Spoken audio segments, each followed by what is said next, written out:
Bien, buenos días, bienvenidas todas y todos a la segunda sesión del Congreso I+D+I para la Igualdad, Soluciones, Perspectivas y Retos que organiza el Instituto Universitario de Estudios de Género de la Universidad Carlos III de Madrid en el marco del proyecto Empatía y con el apoyo, entre otras instituciones, del Instituto de las Mujeres. Soy Abigail Fernández González, soy la directora del Centro de Estudios Jurídicos del Ministerio de Justicia y para mí es un auténtico placer acompañaros y pasar esta mañana en vuestra compañía en una actividad tan estimulante como la que nos plantean hoy las compañeras del Instituto Universitario de Estudios de Género, a quienes agradezco muchísimo que hayan contado conmigo para esta moderación, y en particular a la querida amiga Rosa Sansegundo. Es un enorme placer, como os digo, además de acompañaros, poder presentar a la persona que va a exponer hoy esta ponencia en plenario, la admirada Victoria Aurora Ferrer Pérez.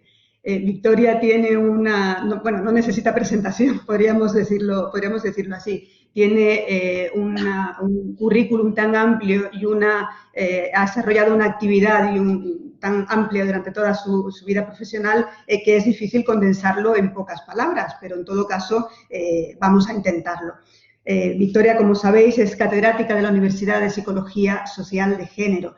Es miembro del Grupo de Investigación Competitivo Estudios de Género, coordinadora y profesora del Máster Universitario en Políticas de Igualdad y Prevención de la Violencia de Género de la Universitat de les Illes Balears. Es coordinadora e investigadora en procesos de investigación de ámbito nacional y autonómico sobre violencia contra las mujeres, que están financiados tanto por el Instituto de las Mujeres como por otras entidades, y también en proyectos sobre salud y género en general. Actualmente imparte docencia de grado en los estudios de grado de Psicología de la Universitat de les Illes Balears y docencia de posgrado en diferentes universidades españolas. Victoria va a exponernos su trabajo y va a ilustrarnos con su estudio sobre la medida del constructo masculinidad-feminidad en la actualidad. Victoria, un placer, como te decía, poder estar contigo esta mañana. Sin más, no te robo ni un solo minuto. Muchísimas gracias Abigail, muchísimas gracias por tu presentación y un verdadero placer que nos podamos conocer, aunque sea en la distancia, y agradecer muchísimo a las compañeras del Instituto y de la Universidad Carlos III la organización de este congreso. La verdad es que en los tiempos que corren la organización de cualquier evento es extraordinariamente compleja, a pesar de que empecemos a estar familiarizadas con las pantallas, no deja de tener complejidad, así que les agradezco enormemente pues, la organización del Congreso y, por supuestísimo, pues la oportunidad para compartir con vosotras este tiempo y este espacio, a todas las organizadoras y muy especialmente pues a Rosa, que es un poco el primer contacto, ¿no?, que tuvimos al respecto. Y bueno, dicho eso, pues si os parece, voy a comenzar con la presentación. Si sois tan amables de colocarla y luego yo ya la voy controlando desde aquí, pues empezaremos con la presentación, intentaré. Muchísimas gracias. Bueno, lo primero comentaros que en esta primera transparencia os he incorporado mi correo electrónico por si alguna persona tiene pues alguna duda o quiere contactar en algún momento conmigo para aclarar cualquier otra cuestión relacionada pues con el tema de esta charla o un poco con las cosas a las que yo me dedico y de las que voy a ir hablando durante la mañana de hoy. Importante deciros también que acabo de comentar con las personas organizadoras del evento que las transparencias quedarán a vuestra disposición, por tanto, pues también pienso que os pueden ser en cualquier caso de ayuda. Y, perdón. Vale, muy bien. Pues un poco lo primero que yo quería hacer en relación con esta presentación es poneros en antecedentes de estas cuestiones que son un poco los elementos centrales de la presentación para poder llegar de alguna manera al núcleo constitutivo de la presentación que yo os voy a hacer esta mañana. Sobre todo porque, como muy bien sabéis, todas las personas que estáis inscritas en este congreso y que de alguna manera trabajáis en los temas que tienen que ver con los estudios de las mujeres feministas y de género, son conceptos que en los últimos tiempos están sobre la mesa y están sobre la mesa muchas veces de una manera pues extraordinariamente polémica, para que nos vamos a engañar. Por supuesto, deciros que todas aquellas cosas de las que yo os voy a hablar os las voy a comentar desde mi perspectiva. Como explicaba antes muy bien Abigail, yo soy profesora de psicología social, entonces eso es lo que me da de alguna manera el marco desde el cual trabajo y el texto también desde el cual trabajo todos estos conceptos. En ese sentido, y como profesora de psicología social e investigadora desde el punto de vista de la psicología social, es cierto que el concepto de sexo no es un concepto central, es mucho más central en mi trabajo el concepto de género, pero igualmente pienso que son elementos que necesitamos tener súper claros y centrados para poder después desarrollar nuestro trabajo, nuestra investigación. En ese sentido, y aun siendo muy consciente de que son conceptos que seguramente conoceréis muy bien, no me he resistido a la tentación de poner de alguna manera una pequeña definición que nos pueda ayudar. Básicamente, como ya sabéis, el concepto de sexo hace referencia a características de tipo biológico y en ese sentido a aquel conjunto de atributos biológicos en personas y animales también asociados con características físicas, fisiológicas que incluyen cromosomas, expresión génica, función hormonal, anatomía reproductiva sexual. Esta definición no es mía, esta definición forma parte de materiales que el Instituto Canadiense para la Investigación en Salud maneja, pero que me parecen muy adecuados y muy clarificadores también. Por ejemplo, yo os voy a ir proponiendo ejemplos de temas en los cuales tanto yo personalmente como desde el grupo de investigación hemos ido haciendo algunas cositas en los últimos tiempos.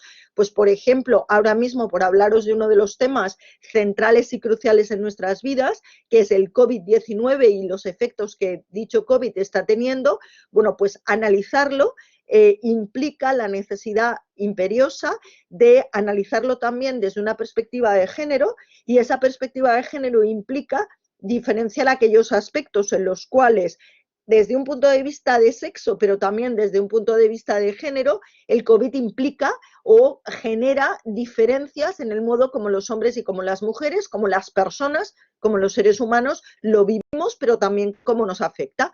Bueno, pues en ese sentido, por ejemplo, en las investigaciones al respecto sería súper necesario tener en cuenta este concepto de sexo, además del concepto de género al que me referiré enseguida.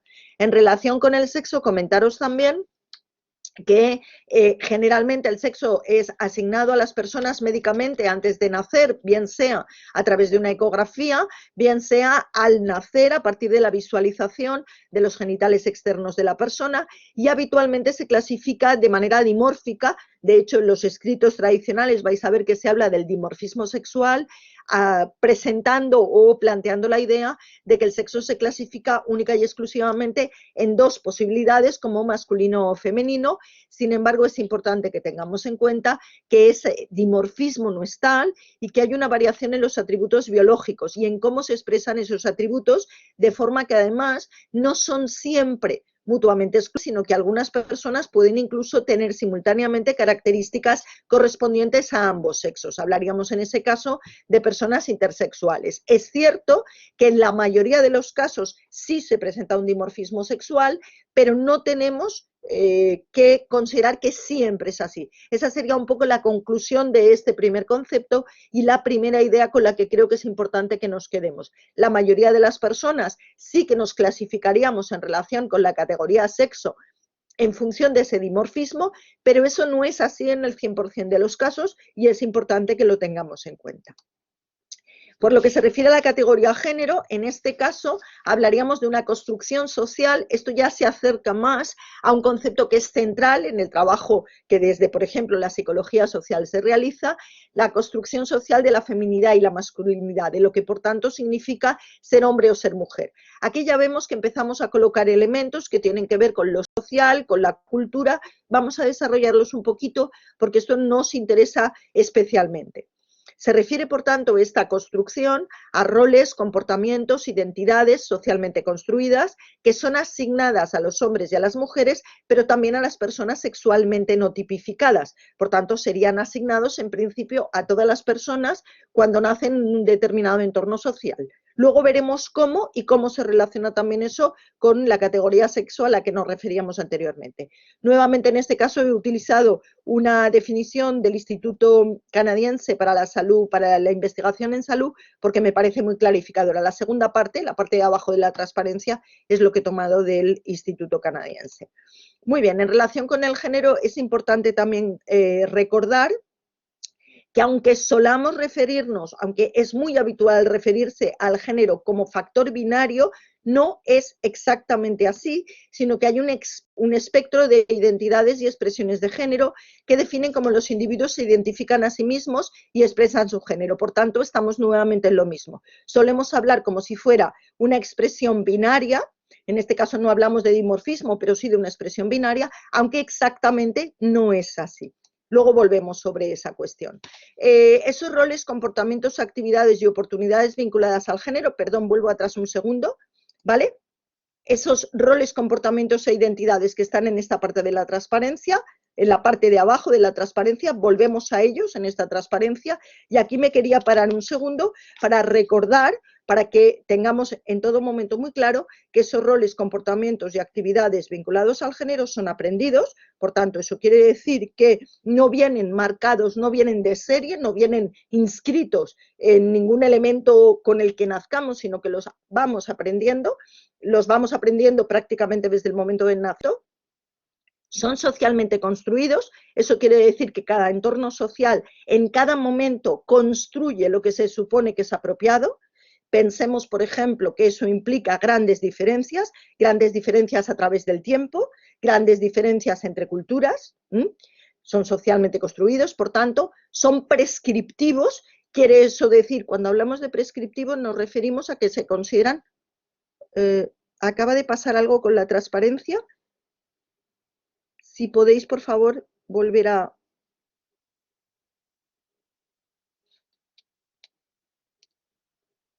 disculpas, es que no se ve. Ah, ahora, ya está. Muy bien. Gracias.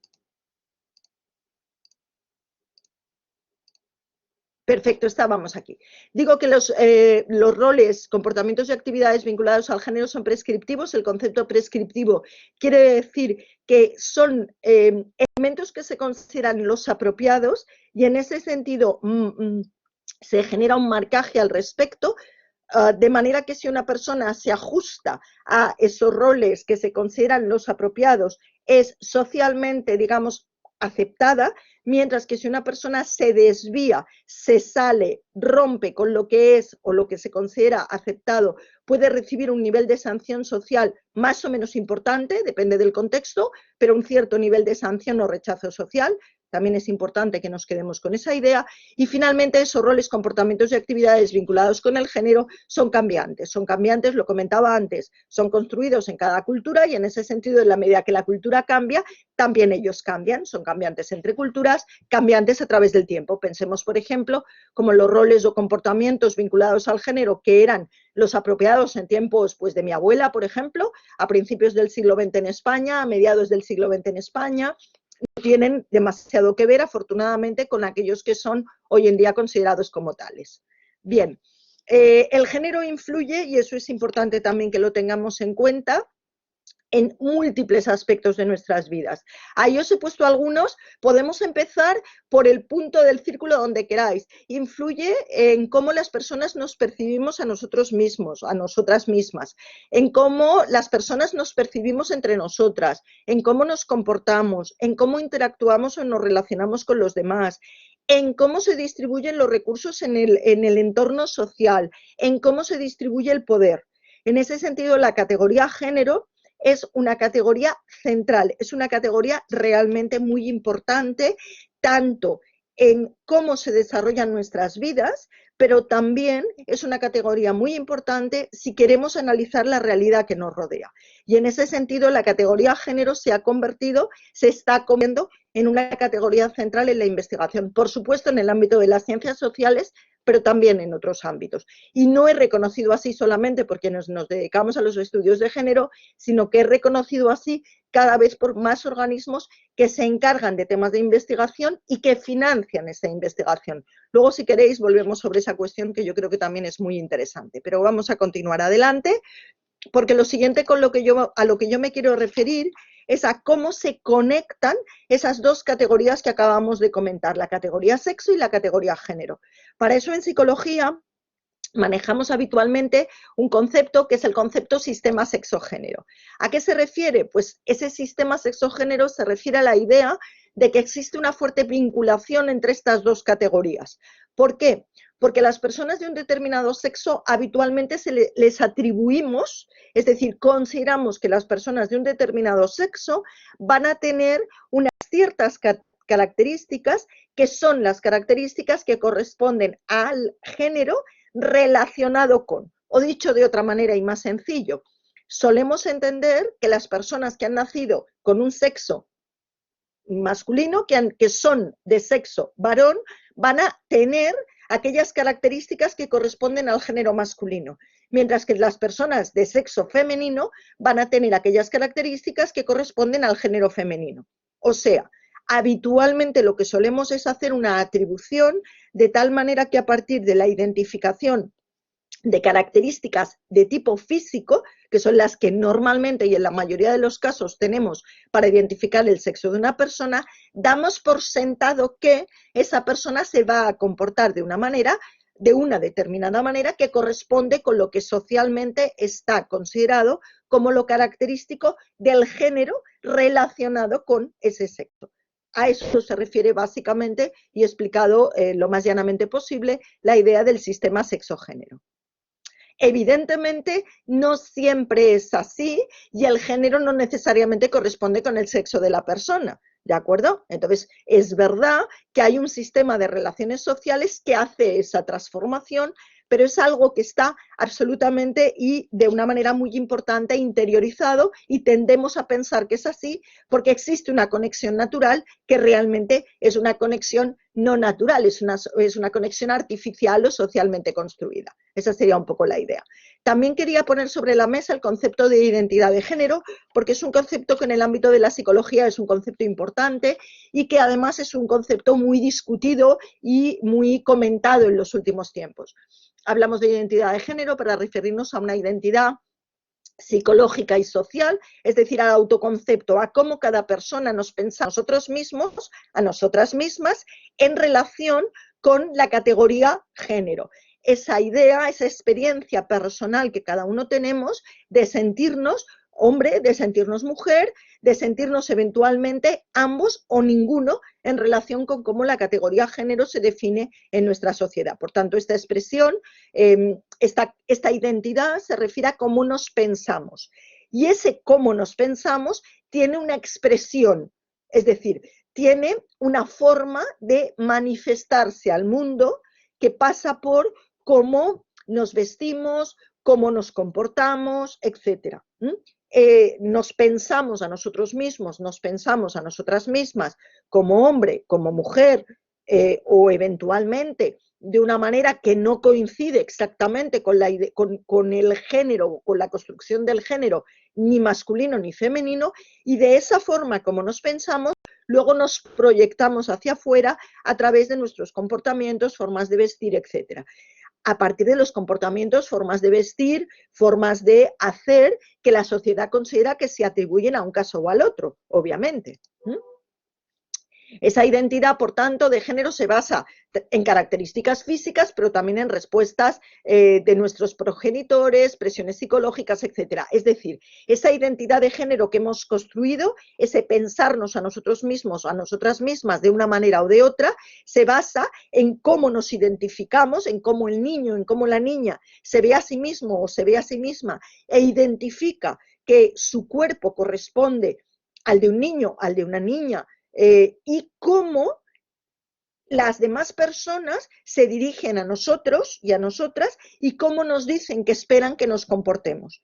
Por tanto, si os fijáis, estamos generando, de alguna manera se está generando un proceso donde por una parte está el elemento individual, es decir, el cómo las personas nos construimos, pero esa construcción no se produce en solitario, sino que como tantos otros elementos del ser humano, se produce esa construcción de nuestra identidad en interacción con el entorno que nos rodea y con las personas que nos rodean. Ambas dos cosas son muy importantes para construirnos como personas y también para construir nuestra identidad de género.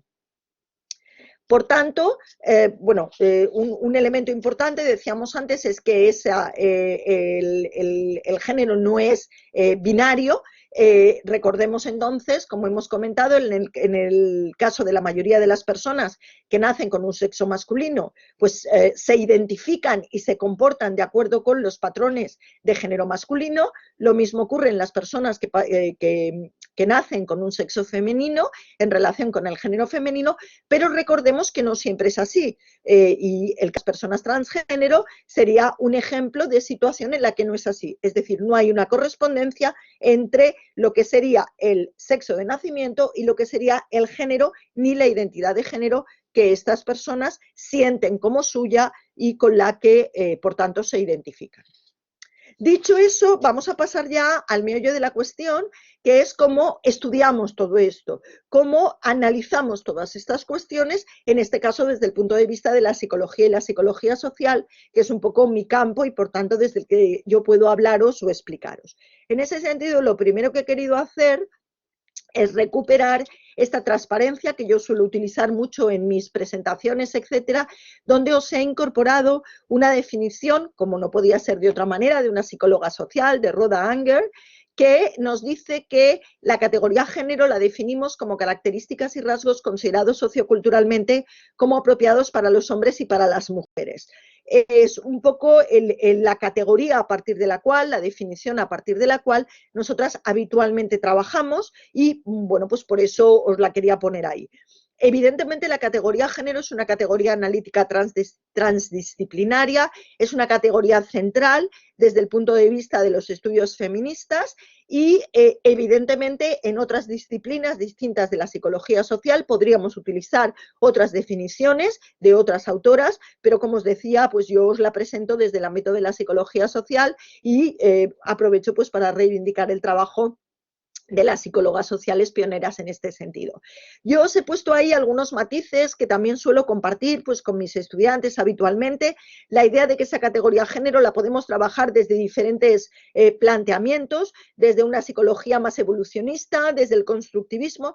Nosotras habitualmente trabajamos más desde el ámbito de la teoría feminista, entendiendo que esa categoría género tiene o es la expresión de relaciones de poder asimétricas y ese elemento lo colocamos como elemento central en nuestras investigaciones. Pensad que nosotras trabajamos mucho los temas que tienen que ver con la violencia, entonces el tema de las diferencias de poder es central en nuestro trabajo, no es por tanto extraño que lo coloquemos ahí como elemento importante. Y luego también remarcar, lo tenéis en la parte de arriba de la transparencia en rojo, mucho cuidado con el tema de utilizar incorrectamente los conceptos sexo y género. Eso es lamentablemente de las cosas que yo más veo en los trabajos que suelo leer y analizar, y siempre aprovecho cualquier ocasión para llamar la atención sobre la necesidad de utilizarlos correctamente. Bien, dicho eso, comentaros que habitualmente ese sistema sexo-género al que me refería antes, esa conexión entre las dos categorías sexo y género, en psicología lo trabajamos desde 3 puntos de vista. El primero de los puntos de vista como una propiedad interna, es decir, como la consideración de que existen una serie de rasgos esenciales o capacidades intrínsecas a la persona. Esos serían los estudios clásicos de la masculinidad y la feminidad, y la expresión máxima en psicología es lo que conocemos, lo que yo estudié en mi época.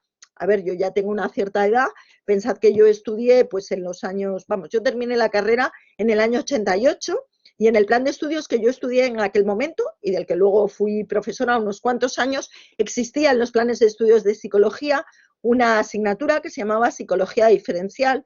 La psicología diferencial básicamente se centra en comparar, en establecer comparaciones entre las personas en función de una determinada categoría, y en relación con este tema que hoy nos ocupa, la psicología diferencial básicamente lo que hacía era comparar a los hombres con las mujeres.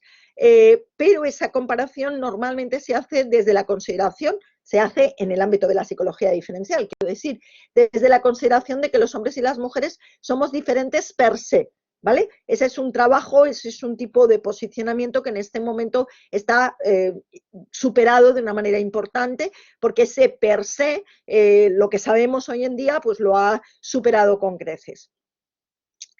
Otra posición, otra forma explicativa en la que se aborda desde la psicología la cuestión del sistema sexo-género tiene que ver con considerarlo como variable estímulo. Sería la perspectiva que se ha considerado, que se define con el verbo creer, es decir, la idea de qué efectos provoca la percepción del otro como hombre o como mujer. Fijaros que en este caso lo que hacemos ya no es considerar que el hecho de ser un hombre o una mujer te da per se, por naturaleza, unas características definitorias que son las que hay que estudiar, sino que aquí lo que hacemos es colocar esos elementos o esas características del sexo-género, de la relación sexo-género, como elementos aprendidos que nos llevan no solo a percibirnos a nosotros mismos o nosotras mismas, sino sobre todo a percibir al otro de una determinada manera. En este contexto surgen, por ejemplo, todos los estudios sobre sexismo, todos los estudios sobre estereotipos de género.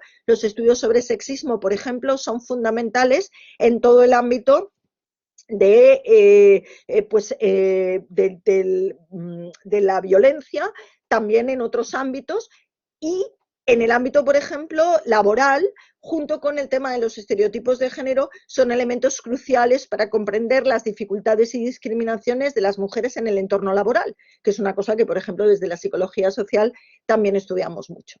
Y finalmente, la tercera perspectiva es una perspectiva más moderna, sería la perspectiva que se conoce como doing gender, esto es el hacer. En este caso, el género se entiende como un sistema de significados que se genera y se modifica en la propia interacción social, y en este contexto estudios, por ejemplo, típicos son los de identidad social, es decir, cómo construimos las personas nuestra identidad y en este caso concreto la identidad de género. Veis, por tanto, tres formas que además son cronológicamente también tres modos como desde la psicología y la psicología social hemos abordado el estudio del sistema sexo-género. Como ser, es decir, entendiendo como si el sexo y el género fueran algo intrínseco al individuo que tiene una manifestación, como creer, es decir, entendiendo cómo son elementos que se crean y se construyen en la interacción social y nos llevan a percibir a las personas de una manera diferente y a interactuar con ellas de una manera diferente, y cómo hacer, es decir, cómo en el contexto de la interacción social las personas nos construimos a nosotras mismas de una determinada manera y con una determinada identidad de género. ¿Cómo realizamos un análisis de género? No solo en psicología, sino en términos generales. Yo siempre pongo los ejemplos de la psicología porque es lo que conozco y es de lo que os puedo hablar un poquito, pero podéis cada una llevaroslo a vuestro ámbito. Perdonad porque se me ha solapado, no controlo muy bien este tipo de letra y se me ha solapado un poquito en las dos partes que había en la transparencia. Una de las cuestiones es el título, pone realizar un análisis de género, y debajo pone requiere considerar 3 niveles de observación a partir de los trabajos, bueno, os menciono ahí un poco las citas a partir de las cuales yo obtuve en su momento esta información. Vale, el género entonces, ¿cómo lo incorporamos a nuestros trabajos? ¿Cómo lo incorporamos a nuestros estudios? Bueno, pues lo podemos incorporar desde un nivel macro, entendiendo el género como un condicionante de las normas y de los valores sociales. La idea sería cómo los mandatos de género influyen en los modelos, en las costumbres, en los aspectos simbólicos de cada sociedad, creando un determinado entorno, creando un entorno que tiene unas determinadas características, y en este ámbito, por ejemplo, pues se estudian actitudes, se estudia con medidas de las actitudes, métodos etnográficos, etc. Aquí tenéis algunos ejemplos de cosas que hacemos en el ámbito de la psicología, estudiando el género como condicionante de valores y normas sociales. Por ejemplo, estudiando lo que sería la cultura del honor, es un tema que se ha trabajado bastante en España, desde algunos equipos, por ejemplo, pues la profesora López Zafra de la Universidad de Jaén tiene estudios muy interesantes al respecto de la cultura del honor. Nosotras, por ejemplo, hemos trabajado bastante el tema de las actitudes sociales hacia la violencia contra las mujeres, es decir, cómo que en un determinado entorno tengamos una visión de lo que es la violencia contra las mujeres facilita o dificulta la ocurrencia de esa violencia y cómo incide en todas las personas, actores y actrices de esa situación, tanto víctimas como victimarios. Entonces sería la incorporación de la categoría género como condicionante de las normas y valores sociales. Nosotras, por ejemplo, eso lo trabajamos desde las medidas de las actitudes, este segundo elemento que tenéis aquí.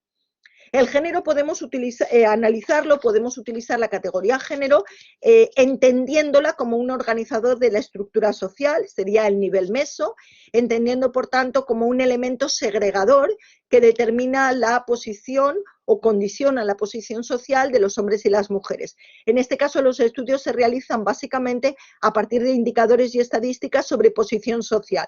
Ejemplos importantes al respecto: todos los indicadores y estadísticas sobre posición social que tenemos desde la sociología, que se construyen pues desde las estadísticas que nos proporciona el INE, que nos proporciona el CIS, que nos proporciona el Instituto Europeo para la Igualdad de Género, serían ejemplos al respecto. En el ámbito propio de la psicología social, los estudios de los roles de género, los estudios de liderazgo, por ejemplo, los estudios sobre brechas o gaps de género, tema de techo de cristal, que es un tema que también tiene muchísima, se ha trabajado muchísimo en psicología social, pues sería un ejemplo importante al respecto. Y finalmente, el género entendido como identidad, es decir, desde el nivel micro, desde el ámbito de la identidad individual. Aquí lo que analizaríamos sería aquello que tiene que ver con la identidad subjetiva, con cómo el sujeto se analiza así, se ve a sí mismo, y esto suele estudiarse o analizarse desde escalas o autoinformes para evaluar la autopercepción, la percepción de género. Aquí me quería detener un momentito porque esa medida de la identidad de género, desde un punto de vista, digamos, de la psicología en general y de la psicología individual en particular, ha sido un tema muy trabajado y muy analizado a lo largo del tiempo. Entonces, bueno, ha sido analizado a lo largo del tiempo a través de diferentes cuestionarios, y me quería detener ahí un segundito. Esa identidad de género basada en los atributos de personalidad ha sido,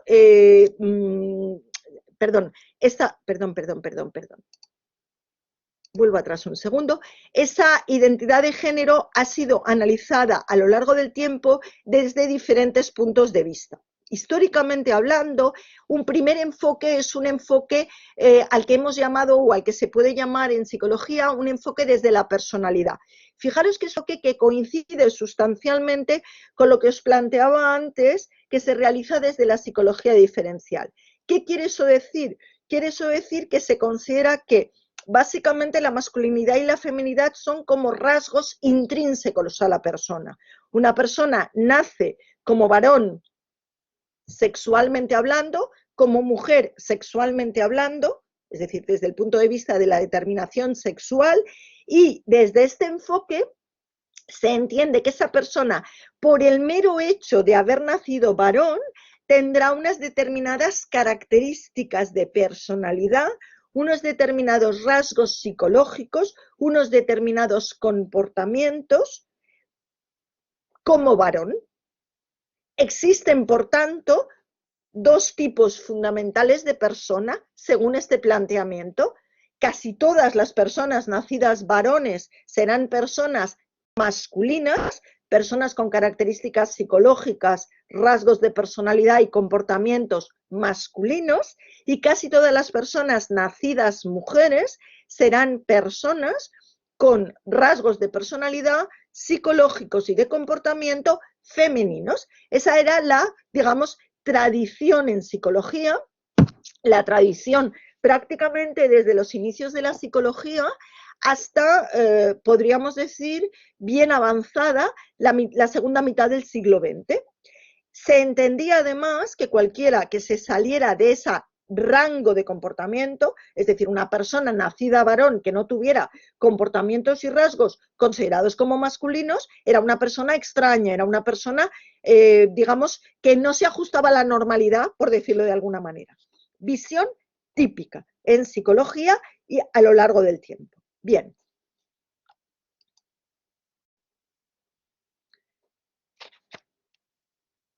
Ese enfoque de personalidad que como veis aquí aparece reflejado como en dos elementos contrapuestos, es analizado desde diferentes tipos de cuestionarios. Por ejemplo, uno de los utilizados clásicamente al respecto es el cuestionario de análisis de actitudes e intereses de Terman y Miles, por poneros algún ejemplo. Sin embargo, el andar del tiempo pone en marcha o pone sobre la mesa, mejor dicho, la idea de que hay una incongruencia, hay de alguna manera una ruptura, porque no siempre es así, porque no todas las personas que nacen varón realmente tienen unos comportamientos que se ajusten a esa norma. ¿Quién nos va a dar las claves a este respecto? Bueno, pues las claves a este respecto nos las va a proporcionar fundamentalmente una psicóloga denominada llamada Sandra Bem. Sandra Bem lo que nos hace es plantear la existencia de la masculinidad y la feminidad desde otro punto de vista. Concretamente, Sandra Bem lo que plantea es que el constructo de masculinidad y feminidad es un constructo no unidimensional, sino un constructo multidimensional. Ella explica que existen en realidad como dos ejes, que los tenéis representados en esta transparencia. Voy a tratar de mostraros esos ejes. Por una parte tendríamos el eje de la feminidad, que iría desde el no femenino hasta el femenino. O dicho de otra manera, una persona en relación con la feminidad puede situarse en cualquiera de estos, en cualquier punto de este eje. Una persona, cualquier persona, y ese es un poco un elemento de cambio en relación al planteamiento anterior, cualquier persona se situará en algún punto en relación con el eje de la feminidad. Y de la misma manera, cualquier persona se posicionará en algún punto en relación con el eje de la masculinidad. Fijaros que tenemos un cambio sustancial con lo que planteábamos antes. La idea anterior, permitidme que vuelva, es que cuando una persona nace, una persona, por el mero hecho de tener un determinado sexo, ya se sitúa en algún punto de este eje único. Lógicamente, una persona nacida varón se situará desde este punto de vista en esta parte del eje como masculina. Ese era el concepto clásico en psicología. ¿Qué es lo que incorpora como elemento novedoso Sandra Bem? Sandra Bem incorpora como elemento novedoso que todas las personas nos situamos en algún punto en relación con el eje, perdón, con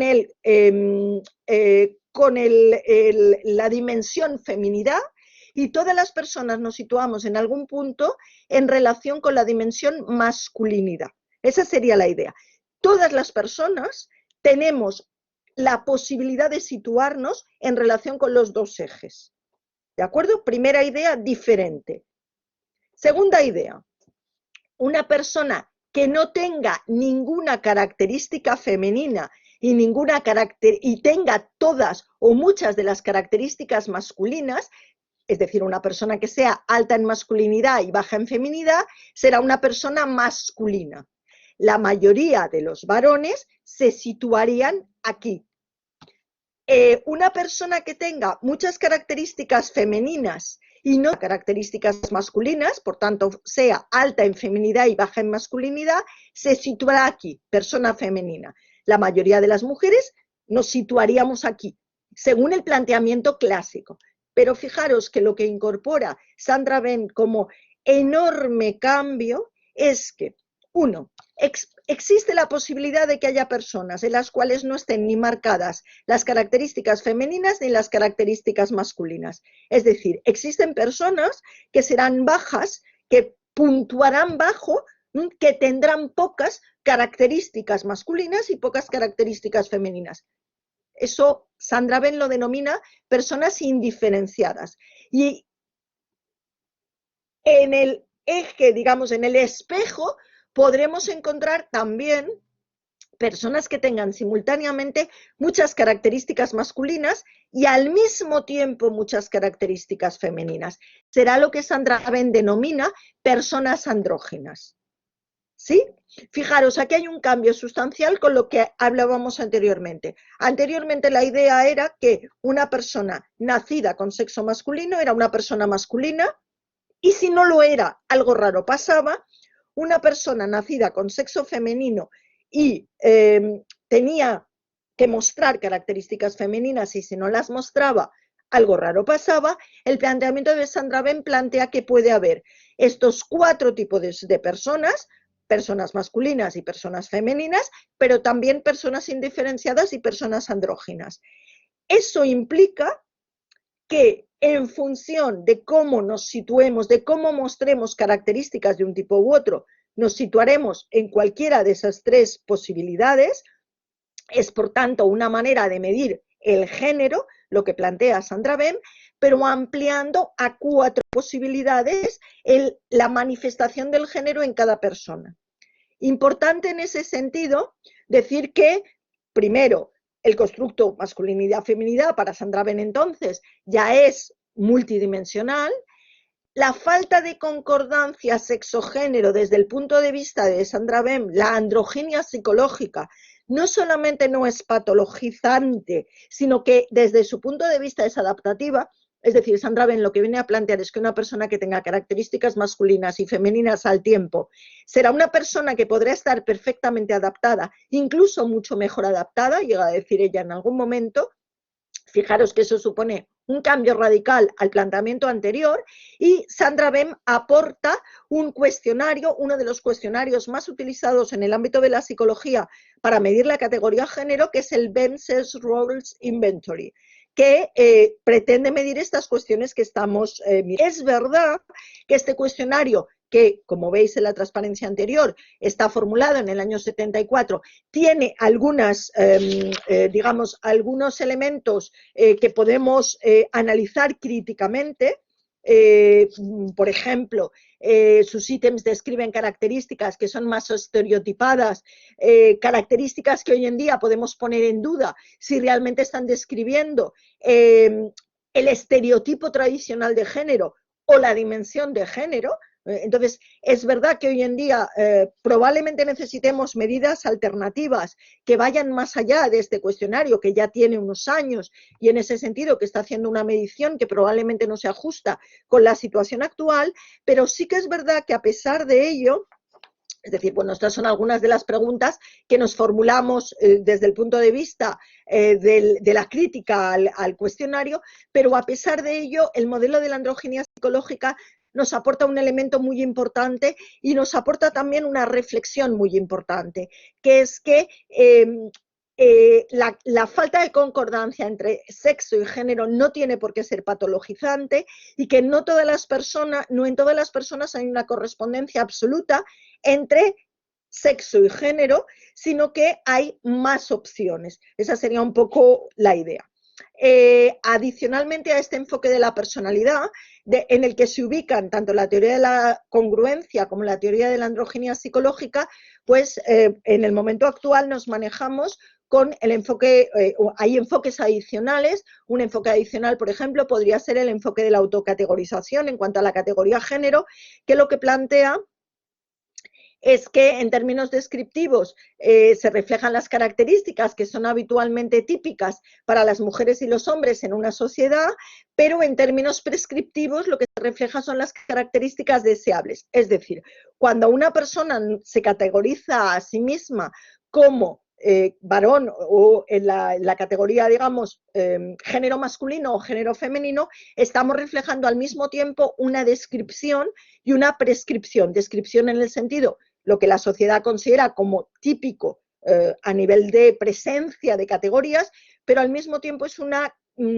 categorización prescriptiva, es decir, nos manda cómo tenemos que ser, nos mandata. Volvemos otra vez al concepto de mandatos de género.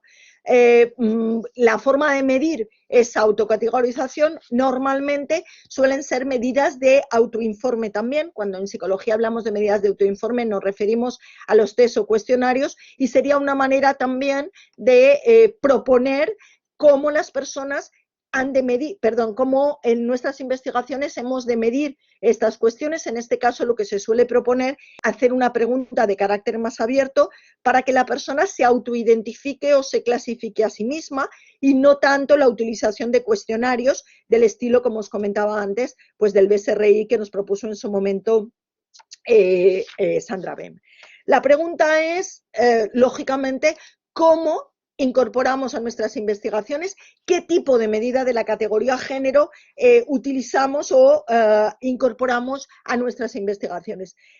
¿Utilizamos en nuestras investigaciones o es conveniente que utilicemos en nuestras investigaciones para medir la categoría género un cuestionario del estilo del BSRI o cualquier otro cuestionario similar? Hay algunos otros, podemos hablar después si queréis sobre ellos. ¿O es suficiente con hacer una pregunta en la cual pidamos a las personas que se autocategoricen en función de la categoría género? Pues yo os diría básicamente que la utilización de un tipo de medida u otra depende fundamentalmente del objetivo de nuestro trabajo, del objetivo que nos hayamos planteado en la investigación. Por si os sirve de orientación, dijéramos, nosotras habitualmente en las investigaciones que estamos llevando a cabo, la que estamos iniciando ahora mismo, la investigación que realizamos anteriormente, os hablo de la que ya cerramos porque es en la que tenemos resultados. Nosotras el último proyecto de investigación que hemos terminado ahora en el pasado mes de diciembre era una investigación sobre las actitudes sociales hacia la violencia contra las mujeres. Entonces, lógicamente, una de las cuestiones que más nos interesaba era comparar qué es lo que sucede, es decir, cómo la categoría género influye en esas actitudes, y entendimos, después de una reflexión en el grupo de investigación, que no necesitábamos utilizar, dadas las características en las que nos manejábamos, que eran unas características de investigación en las cuales no estábamos trabajando identidad individual, sino que lo que estábamos trabajando era una caracterización más como grupo social. Para nosotras era suficiente entonces la autoidentificación, es decir, preguntábamos a las personas que participaron en nuestra investigación cómo se identificaban en relación con la categoría género, con una pregunta de carácter sencillo: marque usted de entre los siguientes géneros con cuál se identifica. ¿Por qué? Porque, como os explicaba, no estábamos trabajando la identidad individual. En ese caso sí que hubiéramos necesitado claramente la utilización de algún tipo de cuestionario, sino que nos bastaba la división o diferenciación en grupos sociales de las personas participantes en nuestro estudio para poder, a partir de ahí, seguir con el análisis del tema que estábamos trabajando. Por tanto, y resumiendo, el modo de medir, yo la sugerencia o la propuesta que os haría es que midierais esta categoría de un modo o de otro, siempre dependiendo del objetivo que perseguís con vuestros trabajos o con vuestras investigaciones. Espero que eso os sirva de orientación y, por supuesto, estoy a vuestra disposición para cualquier pregunta o cuestión que deseéis formularme. Muchas gracias. Muchísimas gracias, Victoria. Una presentación interesantísima, y aparte tengo que decir que una ponente absolutamente disciplinada en cuanto al tiempo. Te he dado un pequeño aviso, pero creo que no habría hecho falta porque lo tenías medido absolutamente. Bueno, aparte de esta pequeña broma, este pequeño comentario, me ha parecido una ponencia brillante. Nos has dado una amplia panorámica y has hecho una cosa que me parece que es muy importante, que es partir de conceptos muy básicos, pero que a veces, como son tan básicos, no les prestamos la suficiente atención. Y esto puede ser muy peligroso si vamos avanzando sobre terreno pantanoso, porque, bueno, creo que no hace falta explicarlo, sino que se explica por sí mismo. Creo que además el tema de tu ponencia es muy importante y creo que, bueno, estamos de acuerdo en general con que el amplísimo programa que nos han ofrecido las compañeras del instituto que han diseñado estas jornadas, tocan un poco todos los palos, y esto creo que es muy importante porque bueno, estamos hablando de la necesaria confluencia y la colaboración entre ciencias sociales y conocimientos de tipo tecnológico. De hecho, uno de los planteamientos en la presentación de las jornadas era debatir y reflexionar sobre cómo se entrelaza la investigación tecnológica con ciencias sociales para encontrar esas soluciones tecnológicas que sean adecuadas, porque la tecnología, como todo lo demás, no es ni bueno ni malo en sí mismo, sino que depende del enfoque con el que nos acerquemos, que llegaremos a soluciones buenas y que sean avances en el camino para la consecución de una igualdad material o no, o justo lo contrario, irán en nuestra contra. Me ha gustado particularmente, bueno, ese hincapié que has hecho en el género como una categoría central en todo lo que los estudios y en todas las investigaciones que desarrollemos, una categoría central para analizar las realidades de cualquier aproximación, tanto en ciencias sociales como todo lo demás. Y bueno, creo que has hecho, pues eso, que nos has dado una panorámica muy amplia, muy resumida y que ha sido muy al grano, pero muy explicativa. Ahora empezamos con el turno de preguntas. Podéis o bien levantar la mano, sabéis que tenéis aquí abajo un pequeño iconito al lado del de la cámara, que si os ponéis encima levantaréis la mano y aparecerá vuestro nombre en pequeñito por ahí. Si preferís que no aparecer en pantalla, pues podéis escribirlo en el chat que tenéis a un lado. Mientras que aparece alguna pregunta,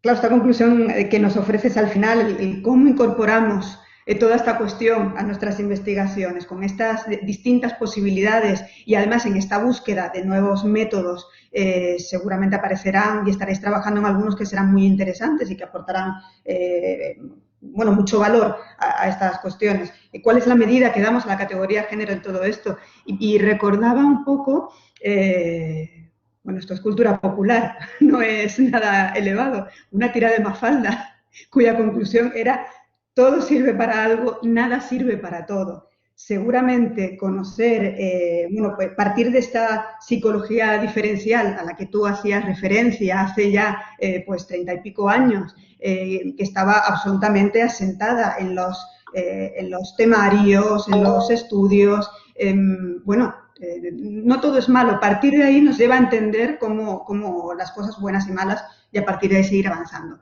Tenemos una pregunta, Susana Pilar Gaitán, que quiere hacer una intervención. Hola, buenos días.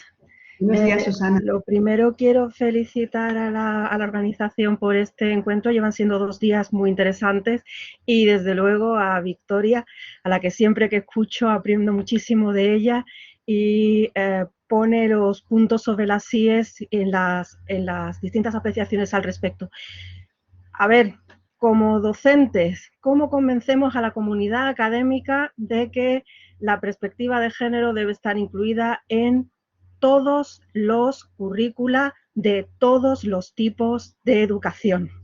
Gracias. Hola Susana, qué contenta estoy de verte. Os echo mucho de menos, porque es que esto de la pandemia es un horror, de verdad, ¿eh? Yo ahora cuando he visto ahí tu nombre, me han venido a la cabeza, pues eso, alguna noche de cervecitas que tenemos que repetir cuando las circunstancias nos dejen. Un beso muy fuerte y muchas gracias por la pregunta, Susana. A ver, yo os diría que una de las cosas pero esto lo digo como estudiosa, investigadora, como académica, pero también como ciudadana. Yo creo que una de las cosas que tenemos que hacer es exigir a nuestros gobernantes que cumplan las leyes. Y en ese sentido me parece fundamental que recordemos que tenemos en este momento toda una serie de legislación muy favorable desde el punto de vista de la igualdad, pero también muy favorable desde el punto de vista de los estudios de las mujeres feministas y de género.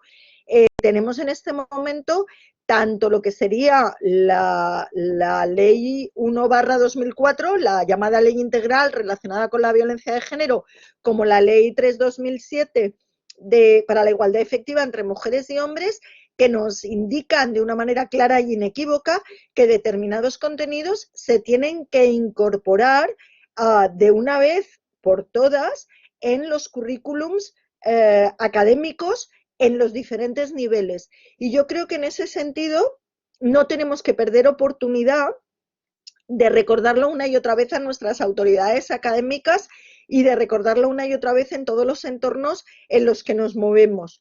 Es verdad que no es fácil, es verdad que vamos a encontrar resistencias, pero también es verdad que estamos Es decir, que como estamos ya muy curtidas en encontrar esas resistencias, tenemos la fuerza para poder hacerlo. Luego tenemos los argumentos. Y los argumentos tienen que ver, o sea, los podemos encontrar en absolutamente todos los entornos. Argumentos que tienen que ver con la importancia y la potencia desde el punto de vista de la genealogía en los estudios de género. Desde el punto de vista de las aportaciones que ya se han hecho y luego desde el punto de vista también, cuando digo desde las aportaciones que ya se han hecho, quiero decir en la necesidad de visibilizar todas esas aportaciones. Ahora Susana cuando intervenía tenía ella detrás, no sé si os habéis fijado, pero tenía una imagen de la campaña No More Matildas de Amit, campaña que yo recomiendo absolutamente y que es fundamental para la visibilización y para la recuperación de todas las aportaciones en ese sentido. Por tanto, tenemos los contenidos, pero también tenemos la importancia que esos estudios tienen a nivel de investigación, a nivel de contenidos de investigación. En este momento, las principales agencias evaluadoras, desde la propia Comisión Europea hasta nuestra propia Agencia Española de Investigación, están exigiendo que los proyectos de investigación que se presentan contengan la perspectiva de género y si no la contienen, se argumente por qué. Siendo así, tenemos un nuevo argumento para recordarles a nuestras autoridades académicas que no es posible que nuestro alumnado el día de mañana sea capaz de incorporar en sus proyectos de investigación una perspectiva que no conoce. Así que les tenemos que dar esos contenidos. Yo creo que tenemos, digamos, oportunidades para poder sacar adelante este tipo de asignaturas, este tipo de contenidos en los estudios.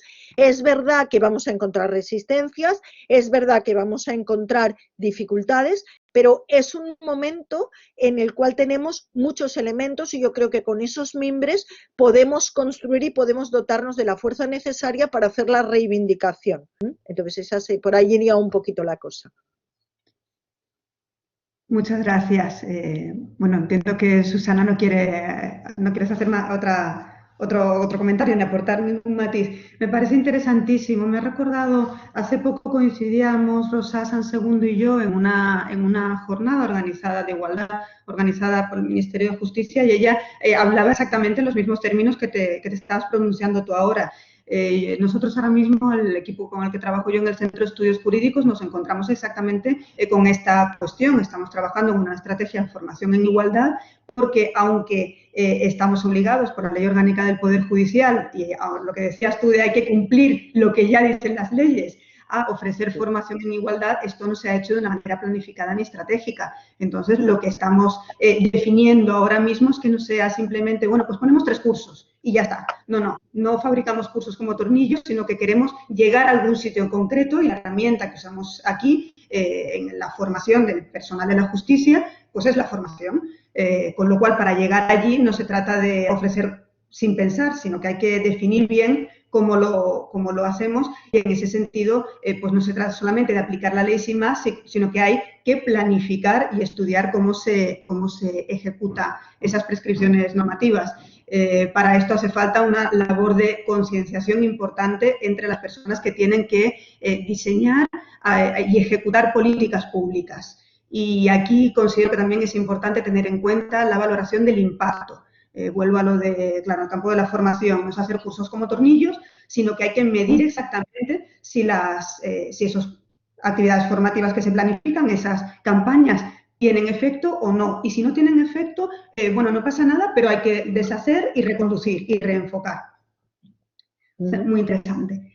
Bueno, tenemos una pregunta de Celia López en el chat, que me parece también muy interesante y muy bien enfocada. Pregunta Celia si los cuestionarios que identifican el género están adaptados a diferentes culturas o si se interpretan o aplican igual todas las características de rol de género en la cultura europea, en la asiática, etcétera. Y esta interesante cuestión del eurocentrismo y las aproximaciones. Totalmente. Muchas gracias, Celia. Es muy oportuna la pregunta y la observación. Por supuesto, los cuestionarios, si no lo están, deberían estarlo. Quiero decir, tenemos la tendencia a pensar en términos muy eurocéntricos, muy, digamos, desde nuestro punto de vista, y obviamente una cuestión importantísima es que, como os comentaba antes, ¿no? Dado que la categoría género tenemos perfectamente claro que es una categoría socialmente construida, es una categoría que implica una construcción cultural, es obvio y absolutamente importante tener en cuenta que cualquier medida que utilicemos para profundizar en cuáles son los elementos que construyen esa categoría, es decir, cuáles son los comportamientos que se consideran como adecuados para los géneros, cuáles son los roles que se consideran como adecuados, debemos de contextualizarlo y debemos de adaptar o construir medidas. Si no las tenemos, construirlas; si las tenemos, adaptarlas, lo que en cada caso pueda resultar más adecuado o más idóneo, porque a veces simplemente conviene comenzar de cero. Al momento, por ejemplo, como os explicaba antes, un cuestionario como el de Sandra Bem, construido en los años 70, cuando tú lo intentas utilizar a día de hoy, uno de los trabajos que nosotras hicimos fue no utilizarlo para medir el género, sino utilizarlo para que nuestros estudiantes valoraran si consideraban que los elementos que se contienen. El cuestionario de Sandra Bem es un cuestionario que lo que incluye son una serie de adjetivos y la persona tiene que indicar si se identifica o no con esos adjetivos. Entonces, aparte de eso, para ver cómo quedaba reflejado el género, es decir, cómo cada persona se veía su propio género a través del cuestionario, una de las cosas que hicimos fue preguntarles: ¿tú consideras que este adjetivo es un adjetivo identificativo de género masculino, de género femenino, o de ninguno de los dos, o de ambos? Bueno, pues una de las cosas interesantes que descubrimos, ya la intuíamos, pero es un trabajo pequeñito, pero es un trabajo que nos permitió comprobar algo que nosotras veníamos pensando hace algún tiempo, y es que a día de hoy los estudiantes de nuestras universidades en el momento actual entienden que esas características en realidad no son identificativas en el mismo sentido que Bem las observó en su día. La mayoría de los estudiantes entendió que solo unas poquitas características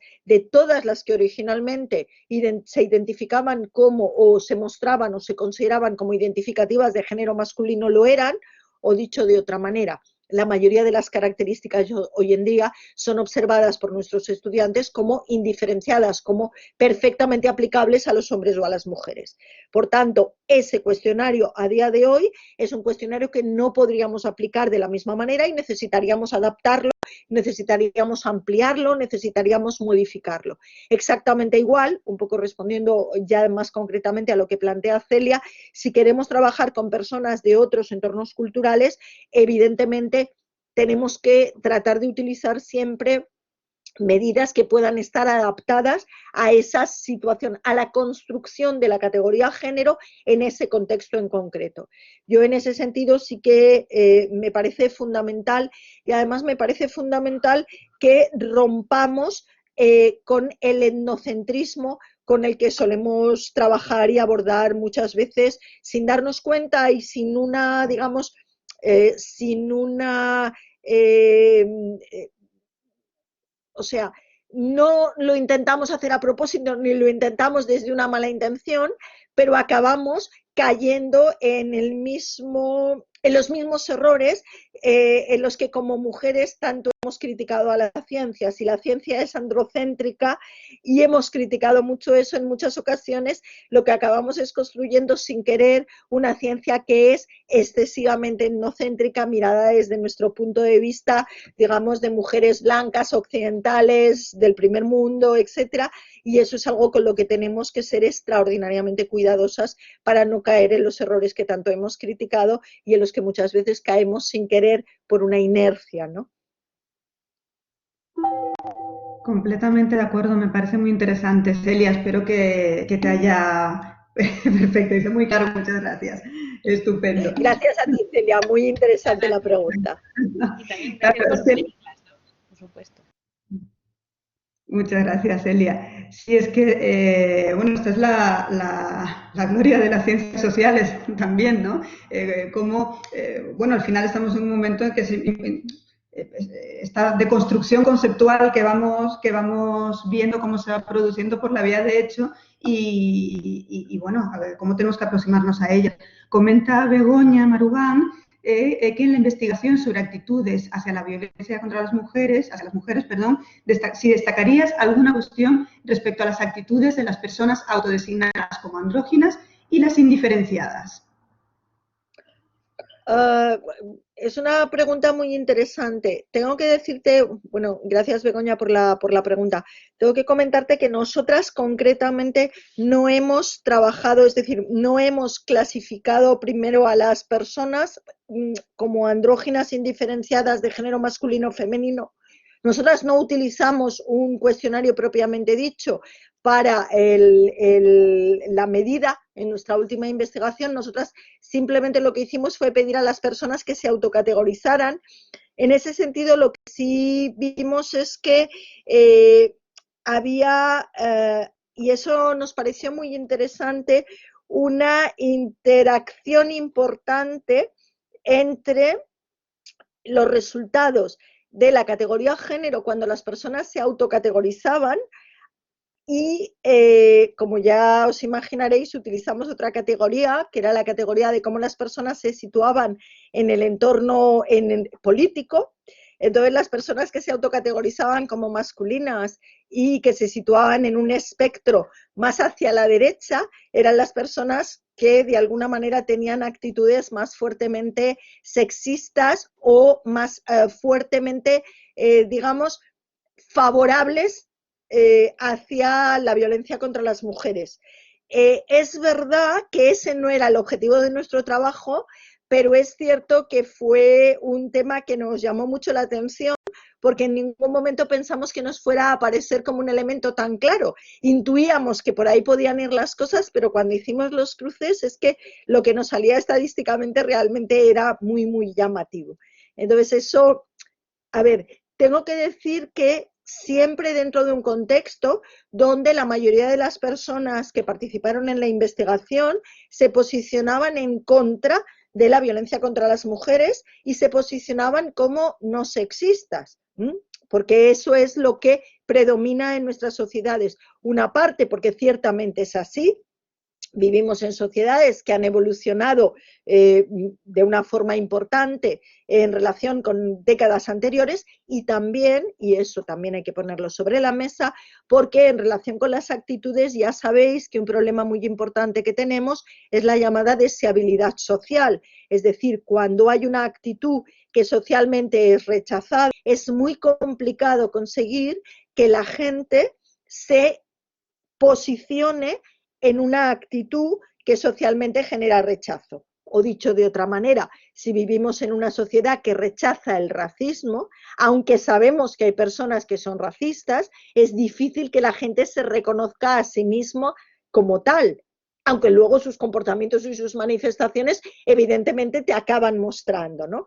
Entonces, partíamos de una base en la cual la mayoría de las personas que participaban en nuestra investigación decían que estaban en contra de la violencia, que no eran favorables a ella, pero de ese porcentaje pequeño que sí que se manifestaba, digamos, o bien a favor o bien tibiamente a favor, que también lo sabía, curiosamente, bueno, curiosamente no, sí que es cierto que se veía una interacción entre la categoría género y la categoría posicionamiento político, que nos pareció muy interesante y que de hecho en alguno de los estudios que presentamos exploramos porque nos pareció que era relevante. Nos queda por indagar un poquito más sobre lo que plantea Begoña, que es muy interesante. No lo hicimos en esa investigación, pero sí que de cara al futuro es algo que está ahí pendiente, que es el indagar sobre qué es lo que sucede con las personas que se posicionan en esas otras categorías. Claro, el famoso yo no soy racista, pero, y del dicho hay un trecho también. Exactamente. Claro, no, tiene toda la lógica, bueno, lo que hablabas de la deseabilidad social, es así, es difícil posicionarse de una manera completamente contraria a los mandatos ya aceptados. Y una de las cosas en las que trabajamos en esa investigación fue intentar buscar medidas alternativas, medidas en las que la deseabilidad social no quede de manifiesto, pero claro, es un poco lo que comentabas tú misma antes, ¿no?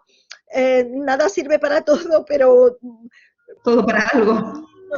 Exactamente, y nos encontramos con que efectivamente hay medidas en las cuales la deseabilidad social no está tan presente, pero tienen otros problemas. Entonces ahí andamos, intentando encontrar soluciones que nos puedan permitir acceder de la mejor manera posible a las actitudes de las personas, ahorrándonos o solucionando, digamos, esos problemas alternativos. Al final es una tensión entre distintos elementos que hay, dependiendo del contexto del objetivo. Muy bien, estupendo. Vamos a ver, tenemos aquí a María Ángeles Blanco, que plantea que en relación con la cuestión que ha aparecido en relación al eurocentrismo, los roles de género y a las cuestiones culturales que nos atraviesan, ¿qué podemos hacer para evitar caer de nuevo en sesgos? Pues gracias, María Ángeles, porque tu pregunta me permite poner sobre la mesa un concepto que no había mencionado y que creo que es fundamental, que es el concepto de interseccionalidad. Yo creo que si hay una clave importante que tenemos que tener en cuenta en todas las investigaciones que realicemos, obviamente es la categoría género, pero rápidamente la segunda categoría, o sea, lo segundo que tenemos que hacer es plantear nuestras investigaciones desde un punto de vista interseccional, porque tenemos que recordar que la categoría género, para nosotras que estamos trabajando en estas cuestiones, evidentemente es central, muchas veces es la categoría central, pero es una categoría que necesita de otras, y es importante recordar que una parte fundamental de las discriminaciones que las mujeres vivimos, las vivimos como mujeres, pero también las vivimos como mujeres de una determinada edad, de una determinada etnia, de una determinada situación socioeconómica, de una determinada lugar en el mundo. Entonces, la interseccionalidad hace referencia a que hay otros ejes, otras categorías en relación a las cuales las personas nos posicionamos, y que esas categorías generan discriminaciones adicionales que no solo suman, sino que multiplican. Entonces, en cualquier elemento, en cualquier investigación, en cualquier planteamiento que hagamos, tenemos que poner sobre la mesa no solamente la categoría género, sino esas otras categorías. Por ejemplo, comentabas antes en la presentación que yo trabajo también temas que tienen que ver con la salud y el género, ¿vale? Pues cuando estamos trabajando temas que tienen que ver con la salud, hay categorías adicionales que no podemos dejar de contemplar. En relación con la salud, la categoría género es básica. La categoría sexo también, pero si no colocamos en la ecuación categorías como, por ejemplo, la edad, difícilmente comprenderemos los problemas de salud que las personas tenemos. Si no colocamos en la ecuación la categoría nivel socioeconómico, hay problemas que difícilmente se entienden. Por ejemplo, si estamos tratando de analizar, no sé qué deciros, el sobrepeso, que es un problema importantísimo en nuestras sociedades, pues claro que el sexo y el género son clave, pero tenemos que colocar también, por ejemplo, el nivel socioeconómico. Y diréis, ¿por qué? Bueno, pues no hay nada más que mirar el precio de la cesta de la compra. No le podemos pedir a una población que tiene dificultades para llegar a fin de mes que además compre determinados productos que, siendo los más saludables del supermercado, son también los más caros. Porque estamos ahí y entonces, bueno, pues interseccionalidad. Resumiendo la pregunta de María Ángeles Blanco, mi respuesta sería eso, colocar la interseccionalidad y las diferentes variables o categorías relacionadas con la temática que estemos estudiando como ejes centrales que nos ayuden a poner luz, a arrojar luz sobre ese problema o tema de investigación.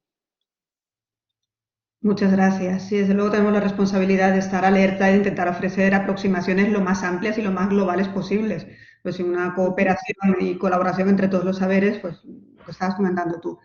Comenta Bárbara Alcoreca, dice, al hilo de la pregunta anterior sobre las actitudes, ¿estaría relacionado con la cuestión del honor de los roles de género que has nombrado antes? ¿Se relacionaría también con el prestigio y la aceptación social según los roles de género? Muchas gracias. Absolutamente sí. El tema de la cuestión del honor, yo os comentaba antes, yo no he hecho, no he trabajado directamente el tema de la cultura del honor. Os he mencionado los trabajos de una colega de una colega y amiga de la Universidad de Jaén, porque ella es una de las personas, no es la única, pero es una de las personas que en España más lo ha trabajado. El tema de la cultura del honor es muy interesante y además es muy interesante para culturas latinas como la nuestra, donde efectivamente el tema de la cultura del honor tiene una relevancia importante y de alguna manera nos daría el contexto, ¿no?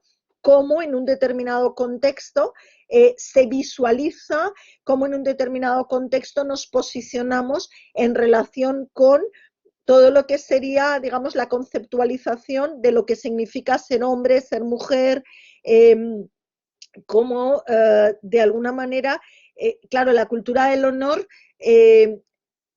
está presente en cualquier sociedad patriarcal y partimos de la idea de que todas las sociedades son de un modo u otro sociedades patriarcales.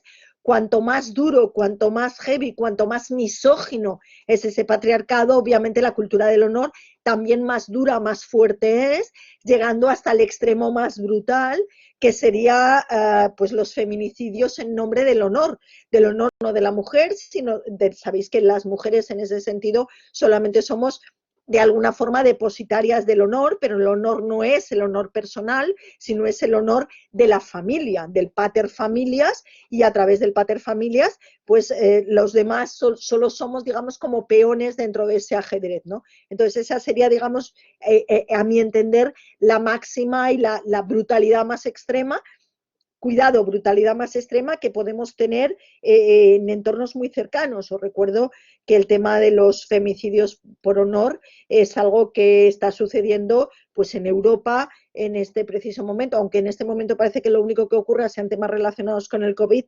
lamentablemente siguen ocurriendo otras muchas cosas y la pandemia de la violencia contra las mujeres no cede, ¿no? Entonces la cultura del honor, digamos, como que permea todos esos elementos y es muy visible, sobre todo en algunos entornos culturales. El nuestro no es una excepción, quizá no se visibilice de una manera tan brutal como en otros, pero bueno, muy vinculado a cuestiones de carácter de construcción social, a cuestiones que tienen que ver también con la predominancia de la religión en nuestro acervo cultural latino, como os comentaba antes, la cultura del honor está muy presente y marca de una manera muy importante las actitudes sociales relacionadas con lo que somos los hombres y las mujeres, por tanto con el sexismo, pero también relacionadas hacia determinadas problemáticas como son la problemática de la violencia contra las mujeres, obviamente. Y, por supuesto, dentro de ese contexto se entiende, y el sexismo es una muestra de ello, que las mujeres somos pues, individuos de segundo orden y en ese sentido pues existe, o sea, el sexismo en definitiva no es más que la consideración de que un determinado grupo social, en este caso el grupo social constituido por las mujeres, es inferior a el otro grupo social, en este caso el grupo social constituido por los varones. Dentro de ese sexismo, la misoginia, que es la consideración de las mujeres como inferiores en todos los órdenes, en el orden moral, intelectual y físico, sería la expresión extrema de esa desigualdad, podríamos decir. Obviamente nuestra sociedad en el momento actual, como comentábamos antes, pues no es tan a lo mejor misógina como en otros momentos, pero es verdad que la misoginia, pues lamentablemente, la misoginia de algunos individuos y de algunos grupos, incluso de algunos grupos socialmente organizados, está muy presente y es un verdadero peligro en este momento. Por tanto, no tenemos que bajar la guardia ni podemos relajarnos, lamentablemente. Igual que lo es el racismo. Y para quienes vivís en Madrid no os tengo que dar más detalles porque lo tenéis ahí en estos últimos tiempos. Parecía que eran problemas que nuestra sociedad en este momento tenía superados y lamentablemente pues están nuevamente presentes y yo creo que son recordatorios de que no podemos bajar la guardia. Aunque no me guste hablar en esos términos bélicos, pero es que no queda, yo creo, otro remedio. Completamente de acuerdo, muchas gracias, tanto a Bárbara por su pregunta como a ti por la respuesta. Desde luego Por supuesto. monstruos que tenemos todos en el armario y pensamos que las salidas del armario son buenas en sí y nos vamos dando cuenta que no todas son buenas. Pero bueno, también mejor visualizarlo todo porque así estamos alerta, como tú decías, que Totalmente, que es lo que, lo totalmente. que, lo que tenemos que estar. Sí, desde luego, claro, entre el sometimiento de la mujer al final es tan amplio y tiene tantas vinculaciones, entre el sometimiento a la especie, a la construcción social, con toda la amplitud que esto conlleva. Bueno, es eso, lo que decíamos. No tenemos ninguna pregunta por aquí, así que aprovechando, voy a colar yo una y si entrara alguna compañera que quiere decir algo más, pues por supuesto le damos paso a ella. Estábamos hablando hace ya un rato de claro, una cuestión con los cuestionarios es que, claro, los cuestionarios también es fácil que estén orientados, incluso aunque no queramos orientarlos. Lo que es difícil es ofrecer algo que sea absolutamente neutro e interpretable libremente por la persona que se enfrente a ello. No sé muy bien, claro, también por esto creo que decías, salías del cuestionario en sí y hablabas de que las personas pudieran autocategorizarse y bueno, que hubiera una mayor amplitud. Pero claro, la amplitud también tiene que acotarse en cierta medida para que no se desmadre, por decirlo en términos coloquiales. No sé muy bien si podrías explicarnos cómo jugáis también con esta tensión entre una cosa y la otra. Pues está complicado. La verdad es que planteas un tema que es muy interesante. Es verdad que cuando tú planteas la autocategorización y dejas libre, la gran mayoría de personas siguen categorizándose de acuerdo con las dos, digamos, grandes y mayoritarias categorías, que son autocategorizarse como de género masculino o de género femenino. Pero sí que es cierto que en los últimos tiempos, sobre todo en los últimos 4 o 5 años, empezamos a ver otras opciones, aunque tampoco la diversidad es tan grande. Quiero decir, lo habitual es que las personas se categoricen como personas de género no binario, por ejemplo. Eso empezamos a ver bastantes ejemplos. Y una cosa que a mí me llama mucho la atención y me preocupa un poco porque me hace cuestionarme si estamos explicando bien las cosas, es que las personas confundan lo que sería la identidad de género con la orientación sexual. Entonces, yo creo que eso es algo, y te digo que me hace cuestionarme un poco las cosas porque pienso que si las personas no están entendiendo bien lo que les estamos preguntando, seguramente es porque no les hemos explicado bien la cuestión. Quiero decir que algunas personas, cuando les preguntas, confunden lo que sería identidad de género con lo que sería su deseo u orientación sexual, y es evidente que ambas dos cosas no son lo mismo. Pero volviendo a tu pregunta, ya te digo, lo habitual es esas tres posibilidades, ¿no? La mayoría de la gente se autocategoriza como dentro de lo que sería la categoría género masculino o bien género femenino, y es bastante habitual que las personas que no se identifican ni en una ni en otra de las dos grandes categorías indiquen que estarían, digamos, en lo que sería el género no binario, que es un concepto que, como en estos últimos tiempos está bastante presente, pues es un concepto que sobre todo la gente más joven, eso también tengo que decirlo, que las personas que no se categorizan digamos, en las dos categorías tradicionales, habitualmente son las personas más jóvenes y por tanto las personas que en ese sentido te diría yo tienen una mayor amplitud de miras y amplitud de miras no porque las otras personas tengan estrechez, sino porque han sido educadas y socializadas dentro de la idea de que efectivamente el género es binario y no hay esa visión de elementos alternativos. Entonces, generalmente las personas que no se incluyen en ninguna de las dos categorías habitualmente consideradas, pues en nuestra experiencia son personas por debajo de los 30 años y por encima de esa edad es muy poco frecuente, es extraordinariamente poco frecuente, mientras que por debajo de los 30 ya empieza a haber un porcentaje interesante. un problema que tenemos, y eso cuando trabajamos con datos cuantitativos, cuando trabajamos en estadística, es un problema que lo hemos comentado en el grupo de investigación varias veces, es que muchas veces el porcentaje de personas que no se identifican en una de las dos grandes categorías es tan pequeño que no nos permite trabajar a nivel estadístico, y por eso todavía tenemos poca información que podamos analizar con los procedimientos estadísticos habituales. Entonces, eso es una cosa que nos hemos planteado, que tenemos que tratar de solucionar de algún modo, o tenemos que ver cómo incorporamos a los análisis. Yo no soy la especialista en metodología del grupo, ni mucho menos, tenemos colegas que saben mucho de eso, pero es un tema complicado porque la estadística, claro, llega hasta donde llega, y cuando trabajas con colectivos muy pequeños en número dentro de colectivos muy grandes, eso genera una distorsión en el análisis de los números que a veces nos complica un poquito las cosas, pero estamos en ello, estamos en ello. Muchísimas gracias. Tenemos un último comentario, pero solamente tenemos un minuto, porque a las 11 exactamente empieza la siguiente mesa. Claro, Eva Rubio dice que tenía, bueno, algo de confusión en cuanto a la cuestión de los conceptos, que es lo que decíamos al principio, porque es importante partir de conceptos básicos. Lo único, sé que es un tema que para mucha amplitud, pero 30 segundos, lo siento mucho. Vale, pues lo único que comentar con Eva, que lamento no poder dedicarle más tiempo a esta cuestión.